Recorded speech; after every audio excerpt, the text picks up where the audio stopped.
Mwiriwe bakunzi ba Ganza Yiganze TV, tubanje kubasuhuza iburasirazuba, iburengerazuba, amajyepfo, amajyaruguru, umujyi wa Kigali, namwe muri diaspora, muraho neza. Ni njyewe ugarutse kubabwiriza ku by'Imana, ku by'umwuka, ku by'ahazaza biri hejuru y'ubu buzima turimo. Yego, tugiye gutangiza isengesho. Turakubashye Uwiteka mukunzi mwiza, murengezi mwiza, turagushimye turaguhimbaje, umukunzi utabura kudutabara mu gihe cy'amakuba, isambi itarumba, igiti cy'inganzamarumbo. Amasaha nk'aya tuje kuvuga iby'umumaro kuri iyi cano, tuje kuvuga ibyururutsa umutima, tuje kubwira abagenzi iby'uru rugendo, tuje kubabwira ibya nyuma y'uru rugendo. Mana dushoboze abariho kuza kubana natwe, twe tuvuze nk'abana b'abantu twavuga ibidatunganye, ariko waratubwiye ngo aho tuzagera tugatangira kuvuga ibyawe, uzamanuka ubane natwe, tugirire neza kandi utegekeshe kunesha. Wongere ujye no mu mitima yabo tugiye kubwira, hari abafite imitima yihebye, hari abadafite shinge na rugero. Mana ubagirire neza kandi utegekeshe kunesha kwawe, ni mu izina ryawe Yesu, amen. Tugiye gutangirana n'amagambo meza cyane, amagambo y'ihumure, amagambo y'Abisiraheli ubwo batotezwaga mu gihugu cya Egiputa, Abisiraheli ubwo bakubitwaga mu gihugu cyo kwa Faraho, ubwo Abanaki babahagararaga imbere bakabona ntibishoboka. Ngarukanye ijambo rigiye kutwemeza ko byose bishoboka. Tugiye gusomana amagambo meza rero ari muri Yosuwa cyangwa Joshua. Amagambo ari muri Joshua ibice 20, turahera ku murongo waho wa mbere. Haravuga ngo Uwiteka abwira Yosuwa ati, bwira Abisiraheli uti mwitoranyirize imidugudu y'ubuhungiro iyo nabategekeshereje ururimi rwa Mose. Amina. Yego, Uwiteka abwira Yosuwa ngo mwitoranyirize imidugudu y'ubuhungiro. Ngaruye ijambo rigiye kubwira ubwoko bw'Imana ngo twitoranyirize imidugudu y'ubuhungiro. Sibyo nshuti z'Imana? Turi mu bihe bigoye, ibihe binanije abagenzi, ibihe umwana ageze aho yica umubyeyi, ibihe umugore yica umugabo, ibihe umugabo yica umugore. Niyo mpamvu nje kubabwira amagambo Uwiteka yabwiye Joshua ngo abwire Abisiraheli ngo bitoranyirize imidugudu y'ubuhungiro. Natwe muri aka kanya ndimo ndababwira twitoranyirize imidugudu y'ubuhungiro. Imidugudu y'ubuhungiro ntabwo ari ukujya muri vision, imidugudu y'ubuhungiro ntabwo ari ukujya mu mazu meza. Imidugudu y'ubuhungiro ni uguhunga ibimeze nk'ibihe by'ibyaha turimo. Turi mu bihe bigoye, ibihe abantu bakora ibyaha bakumva barisanzuye, ibihe abantu basigaye bareba ibibanezeza, ibihe abantu batagishaka kumva iby'Imana. Ariko twabonye yuko ibi bintu ngo bizagira iherezo. Ibi bintu mu byahishuwe biranditse, ubwo bizaba ngo ahagurutse ku ntebe y'imbabazi, ubwo tuzaba tubwirwa ngo birarangiye, ubwo tuzaba tubwirwa ngo uwanduye nagume yandure, uwera akomeze yere. Iyo niyo midugudu y'ubuhungiro ndimo gushaka ko dushaka, kuko nyuma y'uko ahaguruka ku ntebe y'imbabazi, nyuma y'uko tubwirwa ayo magambo, nta gukiranuka kuzaba kugihari, ndetse nta n'imirimo izaba igihari. Uwera azakomeza yere, n'uwanduye akomeze yandure. Kandi inshuti yanjye turi kugenda nakomeje mbabwira ngo turi mu bihe bigoye, umuntu ava mu rugo azi yuko ari bugaruke ntagaruke, umuntu aragenda yumva azakizwa ejo, ibye bikarangira kuri uwo munsi. Uyu munsi nakubwira ngo dutangirane no gushaka umudugudu w'ubuhungiro, kuko hari igihe njya ndeba navutse bavuga ngo Yesu araje, na n'isaha turacyumva ngo Yesu araje. Hari igihe tubyumva tukumva ni kera, ariko iyo dusomye ibiri muri Daniyeli bitwereka kuza k'umwami, bitwereka yuko igihe cyarangiye, nta gihe dusigaranye. Niyo mpamvu nababwira ngo twishakire imidugudu y'ubuhungiro. Njya ndeba mu bya Daniyeli, ubwo Daniyeli yari akomeye, abantu benshi muri ino minsi bari gukoresha impano zabo mu kuzigurisha. Ugasanga umuntu arafata impano akayikoresha nko kuyigurisha, ngo kuko naguhanuriye rero ngo urampike, kuko naririmbye rero urampike. Ariko iyo dusubiye mu bya Daniyeli, kuri Daniyeli, ubwo Daniyeli Nebukadinezari yashyiragaho itegeko ngo nibazane abacuni, bazane abakonikoni, bazane abahanuzi bose bavuge iby'umwami yarose. Kiriya gihe Daniyeli yashoboraga no kwikakaza akabigurisha. Daniyeli na Meshake na Saduraka na Abedenego ntibigeze bagurisha impano zabo. Ariko kuri ino minsi umuntu arakubwira ngo nahanuye rero ngo mpa amaturo, akakubwira ibintu by'ubuhanuzi njye bisigaye bincumuza bikanambabaza, kuko nabyo biri mu bintu birimo gusohoza kurangira kw'isi. Inshuti zanjye biragoye, si uko ndwanyije ubuhanuzi, ndanabukunda pe, kuko no mu gihe cya kera bwari buhari, ubwo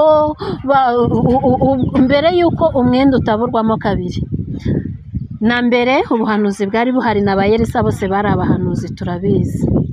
Ariko muri ino minsi bwabaye bizinesi, kuko mu bantu bari kubona amafaranga menshi y'ubuhanuzi, inshuti yanjye, bari abagabo batatu bari barimo, kuko bo barebaga n'iby'abapfumu bananiwe, bakareba ibintu byose byananiranye, ariko ntibigeze bagurisha impano. Kuko niba mubyibuka neza musomye no mu byanditswe byera, umwami yahise afata igihugu acyegurira ba Daniyeli na Meshake na Abedenego, byose arabibegurira, ategeka yuko bazajya bagaburirwa ku byo kurya umwami yariyeho. Ariko kubw'umwuka wera wari uri muri Daniyeli ntabwo yigeze abyemera. Yaramubwiye ngo ntabwo nziyandurisha ibyo kurya by'ubwami. Ibyo rero ziriya nyama Daniyeli yanze, bariya amafi meza Daniyeli yanze, Daniyeli agahitamo gutungwa n'ibishyimbo. Ngenda bigereranya n'ubuhanuzi bw'ino minsi, aho umuntu aguhanura yarangiza ati impituro byasohoye, aho umuntu aguhanurira yarangiza ngo hereza umukozi w'Imana amafaranga, aho umuntu aguhanurira yarangiza ngo nudatanga ituro ntibizasohora. Inshuti zanjye, nsigaye mbona twaratandukiriye Bibiliya cyane cyane, kuko Daniyeli yabwiye umwami byinshi, amubwira ibyo kumara imyaka 7 arisha nk'inyamaswa, amubwira byose. Umwami agerageza kumugororera, umwami agerageza byose, ariko ntabwo Daniyeli yigeze abyemera. Ari naho nahita ntera mbwira abantu b'Imana, iyo ukoresheje impano wahawe nabi igutera umwaku. Kuko niho hantu mbibukije ku bya Monse ari kuva i Kanani. Monse Imana yamubwiye gukubita inkoni, akubita inkoni inshuro zirenze iz'Imana yamubwiye. Irangije Imana yaramubwiye ngo kiriya gihugu uzakireba ariko ntuzakigeramo. Hari igihe rero nawe waba uzi ngo uri gukoresha impano yawe, ariko kuko ukuntu wayikoresheje nabi, icyo gihugu wahanuye nawe ntuzakigeremo. Ugasanga abantu benshi muri ino minsi bari kuba ibiraro by'abandi. Wowe ukambera ikiraro nkafashwa, ukambera ikiraro ukambwiriza nkafashwa, ariko wowe bidahari ukazaba ikiraro. Inshuti yanjye, twikorere imidugudu y'ubuhungiro, kuko iminsi yarangiye, turi kubona impfu nyinshi muri ino minsi, turi kubona agisida nyinshi, turi kubona byinshi. Twikorera imidugudu y'ubuhungiro, tureke ibinezeza imibiri yacu, tureke ibinezeza by'iyi si tureba. Birahari. Hari abaririmbyi bajya bavuga ngo dore abagore beza twishakiye, ngo dore amazu meza twiyubakiye, ariko ibyo byose ni impfabusa, kuko ku munsi w'urubanza nabyo bizaza ari urubanza kuri twebwe. Ibyo byose bitunezeza. Abantu ntibagishaka kubwirwa, abantu ntidugishaka gukizwa, abantu barumva ari bya bindi duhora twumva, ari bya bindi twumvishe, ariko ibyo bitunezeza byose bifite iherezo kandi bifite igihe. Yego, reka twongere turebe iri jambo riri hano, riri mu Itangiriro.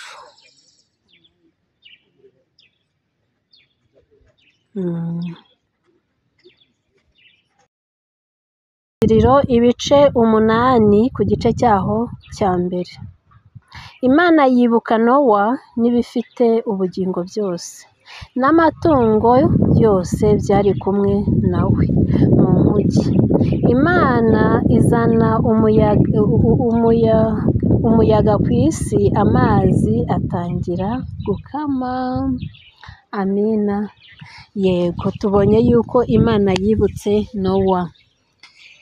Ibi bintu bya Nowa bimeze nk'igihe turimo, nicyo ndi kubigereranya. Nkunda kuvuga ko turi kubaza inkuge, kuko mu gihe cya Nowa, ngo Nowa Imana yaramubwiye ngo tegura inkuge muzahungiremo. Nowa abwira abantu ngo dutegure inkuge. Baramuseka ati Nowa wasaze, Nowa wasaze. Ikibabaje, Nowa baramufashije, Nowa bamufasha kubaza inkuge, Nowa arabaza, Nowa baramufasha barabaza. Noneho kuri finali, igihe cyo kwinjira mu nkuge, banga kuyinjiramo. Ikintu kibabaje ni ukuntu harokotse inyamaswa, abantu ntibarokoke. Abantu dufite kutumva, ariko si ibya none, no mu gihe cya kera byari bihari. Imana yagiye itanga imiburo, nk'uko no muri ino minsi tuyibona. Imiburo iraboneka mu ndirimbo, imiburo iraboneka mu bantu, imiburo iraboneka muri buri kimwe, byose. Njya nkunda kubwira abantu yuko isi irimo irarangira, kuko hari indirimbo kera twajyaga dukunda kuririmba ngo ibihe byarahindutse ntibikera umwero wabyo, ngo ubutaka bwarahindutse ntibukera umwero wabyo. Mbere njye navutse mbona ubutaka bwera cyane, ngo n'abantu barahindutse. Kandi koko abantu barahindutse. Uragera ku muntu ukabona umuntu nta mpuhwe akigira, wagera ku muntu ukabona umuntu nta rukundo akigira, kandi umuntu yagakunze mugenzi we, umuntu yagafashije mugenzi we. Umuntu aragera ku muntu wapfushije ukabona nta kintu bimutwaye, umuntu yagera ku muntu waburaye ukabona nta bintu icyo bimutwaye. Abantu umutima wa kimuntu wadushizemo, abantu umutima wo kugira neza wadushizemo, abantu umutima wo kumenya imfubyi wararangiye, umutima wo gufasha abapfakazi byararangiye. Kandi Bibiliya iratubwira ngo ubwo ibyo byose muzabibona, ubwo ikizira cy'umurimbuzi kizaba kigeze ahera, nibwo Yesu azahera ko akaza. Gusa twebwe turadamaraye. Nowa arimo arabaza inkuge, ntidushaka kuyinjiramo.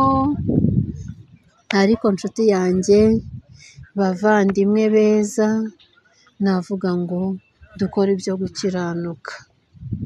Ntabwo byakiranuka dede, ariko Uwiteka niwe udushoboza muri uru rugendo, kuko twebwe ntabwo twakishoboza.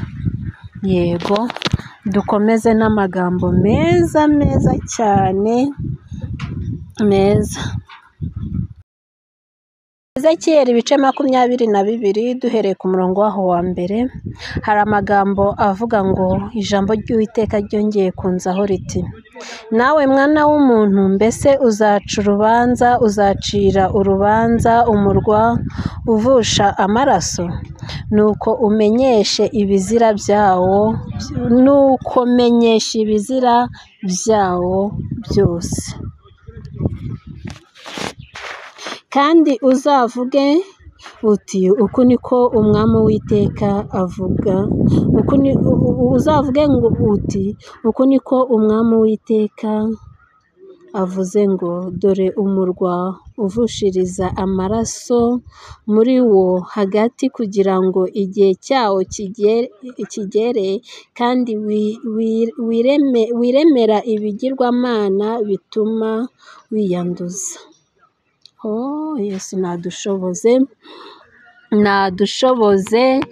Aya magambo yongeye kugaruka kuri Ezekiyeli, yari umuhanuzi w'Imana, nk'uko muri aka kanya yanzaho, nk'uko nawe yakuzaho akatubwira ngo mwana w'umuntu hanurira uyu murwa, mwana w'umuntu ngwino umpanurire, mwana w'umuntu nanjye naguhanurira, mwana w'umuntu nawe wasinzira ukihanurira. Uwiteka akoresha buri wese uko bigomba kugenda kandi uko bikwiye.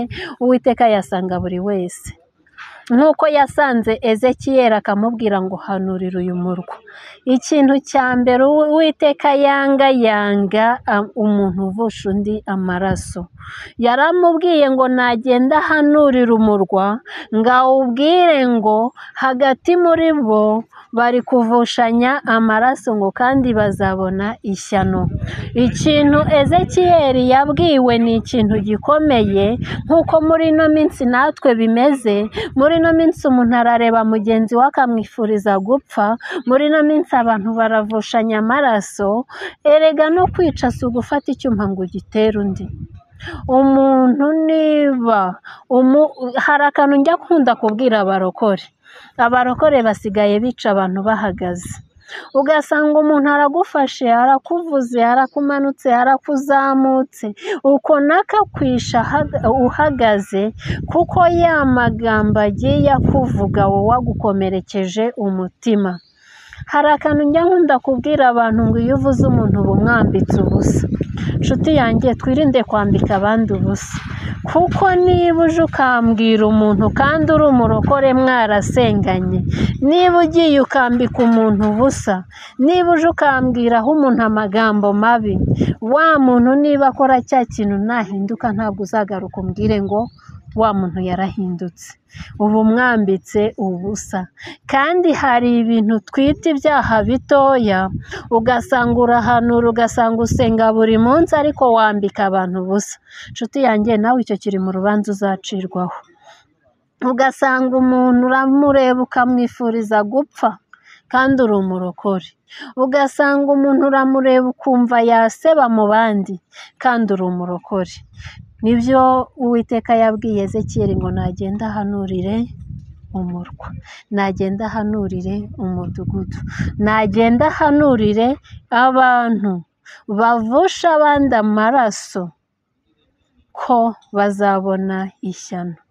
Uwiteka nadushoboze muri ibi bihe bigoye. Uwiteka adushoboze kwitwararika, aduha imitima y'ubwenge nk'iboneka muri Yobu ibice 28 ku murongo waho wa 28, haravuga ngo kubaha Uwiteka nibwo bwenge, kandi kuva mu byaha niko kujijuka. Uwiteka ajya ahora adushoboza kwezwa buri munsi, kuko Dawidi yaravuze ngo mu byaha niho mama yambyariye. Icyaha ikibazo si icyaha wakoze, ahubwo kumenya ngo nakoze icyaha. Muri ino minsi abarokore dufite ingeso yo kumva ko kuvugana atari icyaha, yo kumva ko niba wanze umuntu n'undi yamwanga, yo kumva niba wanze umuntu wamuhindura igicibwa, kandi ugakomeza ukabisengeraho, ukabiririmbiraho, ukabihanuriraho, ukagenda imisozi.